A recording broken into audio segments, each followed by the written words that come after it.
here, and I've known Sean for years, and I think I've just redefined influence based on what I've been learning here.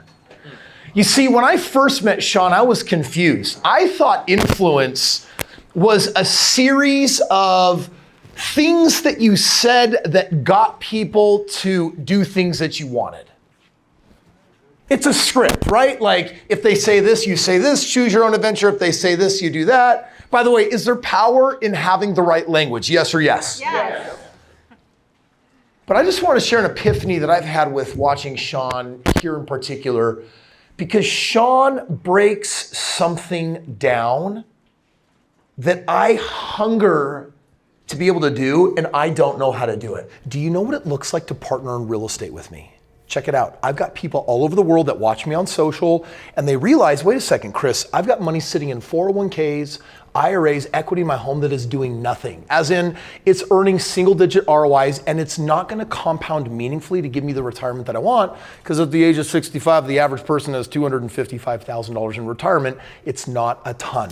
But partnering with me means putting that money into real estate and letting money perform for you in incredible ways. If you want to access double-digit returns in real estate and yet not have to do any of the work, leave it up to me and my team. Click the link below, learn about partnering. Let me show you my track record on my last $2 billion worth of deals. Can I have permission to be super imperfectly me? Can I do that? Yes. Is that okay if I do that? Yes. I grew up in a very obese household. My mom and dad were very obese, and my mother wanted to show us love and affection through food, but specifically sugar. And so my mother invented like a fairy tale creature, much like you have like a tooth fairy. It was like almost a holiday. She created something called the sugar bug. And the sugar bug at night would leave you candy in the kitchen. And when the kids woke up every morning, they would run to the kitchen to see if the sugar bug came. I'm not joking. This was then. This is not 2022. And I'm in 5th grade and I'm becoming self-aware. I'm chubby. And back then, there was only like 2 fat kids in the class, and they would be made fun of relentlessly. And this started happening to me. And I remember just thinking to myself, I don't like feeling this way. I don't like being this way. I don't like being judged this way. And I looked at my mom and my dad. My dad was a German immigrant, hardworking father. My mother lived in her bed like Charlie in the Chocolate Factory's parents. Like, she just lived and operated. To this day, she operates 90% of her life from her bed. And I just remember thinking, man, I've got 8 other brothers and sisters, and I'm watching our entire collective family gain weight day after day, week after week, month after month. And I remember when I became a teenager, I got so sick of it. I said, this will not be my life. I'm not going to do this. I don't want to be classified this way. And I got into lifting and working out and trying to figure out how to control this body, because I had all sorts of training that was super counterproductive to my goal. And I guess the reason why I'm bringing it up is because I've had the opportunity over the years to figure out how to master this thing. And it's this temple that's going to be with me a long time, and I really want it to be preserved and taken well care of. And to this day, and this is the very imperfect part of me, to this day, every time I see someone hugely morbidly obese, I just want to run up to them and shake them and say, why? Why are you trying to kill yourself? Why are you committing suicide the slowest way possible? What is your emotional pain? What happened? What's your trauma? Because weight is always tied to emotional incompetence from trauma, from unlearned lessons. 100% of the time, no one wants to be overweight. Which is why my life went into breakthrough in a whole number of things that we're not talking about here, some of my favorite skill sets. So all that to simply say that I don't just have that reaction to people that are overweight. I have that reaction to people that haven't authentically stepped into who they are. And you can see it and you can hear it, because what Sean is teaching with this word influence is, in my opinion, actually an integration of your body language, your emotional expression, your energetic expression, and your vocal expression, all of them occurring simultaneously. Does this make sense? even down to the clothes that you wear, whether you feel authentically that they represent you or not. So when I hear people speak and they're like, hey, my story's this, and I'm saying words, and words are coming out of my mouth, and look, we're communicating. And I just want to go up to them, shake them, and be like, wake up, let them out. Like, be you, own your voice, express. Do you know what I'm talking about? Yeah. So I bring a lot of energy, but this is my beautiful part of me that I just love, the who I am that fully expresses. And what Sean has been doing here is asking every one of us in this room to look in a mirror and just ask, where is your voice verklempt?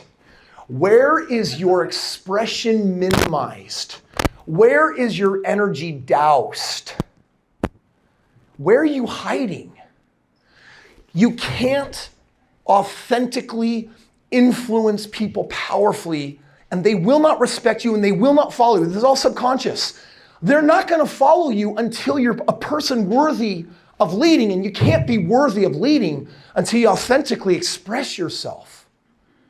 So I guess my advice is just twofold. Number one, please implement everything that you're learning from Sean. And number two, don't be afraid to practice expressing more fully, because all the rah-rah and all the energy and everything, I think, is nothing more than Sean's tactics to try to get you to how to figure out how to feel comfortable using all 77 muscles in the face instead of, well, I've trained my entire life to use as few of them as possible so that people won't notice me.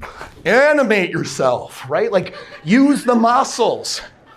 Modulate your voice. Put some emphasis. You know, there's a staccato in there, or there's an exclamation point or a question mark. Express. And I just love that Sean's doing that, because sometimes I just want to shake someone and say, you have such a powerful message, but no one can hear you because you're hiding in your verklempt voice. You're hiding in the clothes that you're wearing. You're hiding in your overweight body. Go get to the gym. Go put the right food in your mouth. How is someone going to respect you when you lack so much discipline in your body? No one wants to say it, and they'll accuse fat shaming and all sorts of things, but for heaven's sakes, this is about how you express as a leader. And you can't have followers if you're not conscious enough to wake up, learn, practice, express that voice, and so it's no longer strangled and it can fully be felt and fill the room and be projected everywhere.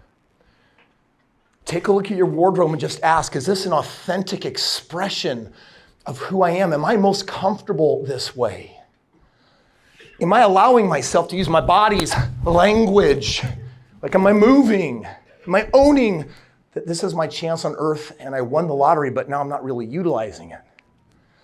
Well, I've diatribed enough. All that to simply say, whatever you think you're doing to project some charisma, just add 1,000%.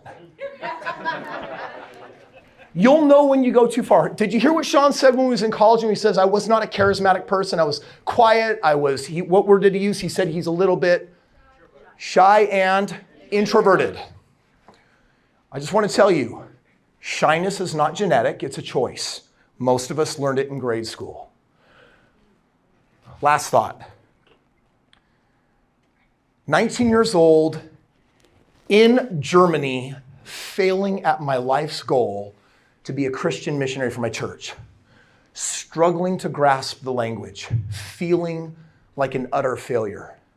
And I'm sitting on the church steps, the sun is setting, and it had already been a few months, and I felt like I was wasting my opportunity. And I was self-reflecting, and I had this conversation. I said, Kris, every time you try to talk to someone, you're nervous to shake their hand, you're scared. Is this what it's going to be like for 2 years? Is this going to get better with practice? And I had a real honest conversation with myself, and I made a decision that terrified me. And I said, what I really would like to be is charismatic. And I was like, no, that's something you're born with. You can't just develop charisma, except I dared believe that I could. And I started studying the nuances of influence, of how does a charismatic person authentically express? Because it looks different. Some people are quieter, some people are loud. But there's quiet charisma, there's exuberant charisma, there is a charismatic version of you. And my invitation is for you to find it. And in the practice of it, I hear Sean basically saying, turn it up louder, turn it up louder, turn it up louder. Just turn it up tenfold. 1,000% should do it. You'll know if you go too far, but you won't figure out what full potential expression is unless you what? Try, so just mess around. Mess around, express, do me a favor, make some noise that would feel great to your soul right now. Just try it right now, make some noise.